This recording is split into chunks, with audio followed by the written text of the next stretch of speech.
Alright, welcome to Done Right Rooter and Plumbing in San Jose, California. What we're going to show you here is how to replace the fill valve in the toilet. Alright, so you can go to your local hardware store and it's a Fluid Master. This is what it looks like. This is what allows the water to come into your toilet. If it continuously runs or water spraying out in here, that means it needs to be replaced. So what we do is we shut off the water at the angle stop. Okay, and then we open up, we lift the flapper, and we let all the water drain out. Okay, now it's not going to fill back up because you opened up the angle stop. You closed the angle stop to the toilet. All right, now you take this pan.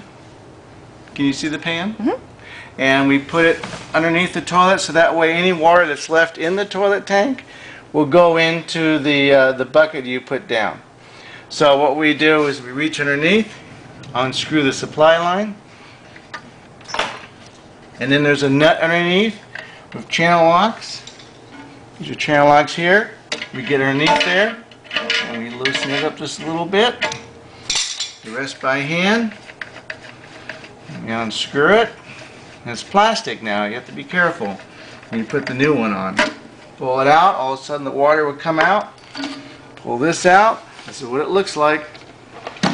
Now we're going to open up the new one. Okay. This is what it looks like, just like the same thing. Alright, and it has the same height to it. If yours is longer than the new one, all you do is you lift this ring up and you just see how it extends to where you want it, and slide the ring down and you're set. Now let's get rid of this old one. Alright, what do we have here? There's some stuff that you don't need here. Alright, we do need the nut. We don't need this. That's for the supply line. This we need. Now if your fill valve, your flush valve doesn't have a hole here, then you can take this and clip it on the side of it. Let's see if I can get it off. Oh, I can get it off. Alright, so in this case I just slide this over it. Bam, just like that. And now this piece of rubber, what I want is the outer ring, and it's held together. If I don't slip my fingers here, just take a razor blade and cut the rubber that's holding the inner ring. Okay, I take that out. What this was for is it goes in here, but you're not going to use this because you have your own supply line. Okay, so that's more like for the copper tubing, if you have copper tube that runs into the tank, but most people have the supply line. Alright, so now we have that ring. We put that on first. Do not use plumber's putty on this, okay? If you do, it's going to leak on you. This is all you need, is that rubber seal.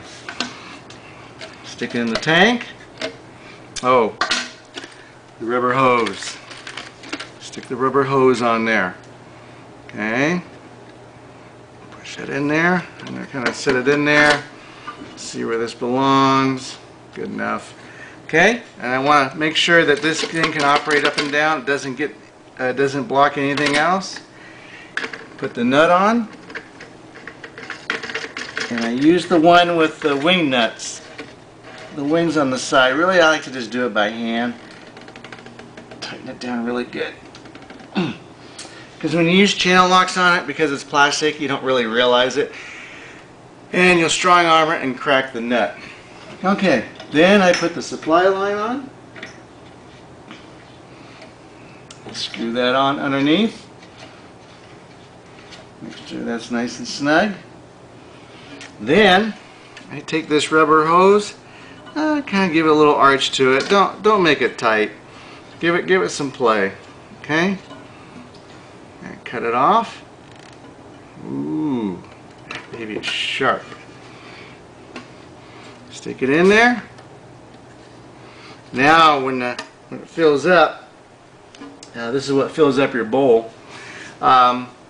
it will actually go inside the tube, and that's what you want. And then you can adjust the water height by this nut right here, up or down to adjust the water height. And that's it. If you need any assistance or you want us to come out and do some work for you, we service from San Jose to Fremont, Hayward, Redwood City, Morgan Hill. Just give us a call. And again, this is Done Right Rooter and Plumbing in San Jose, California. Thank you.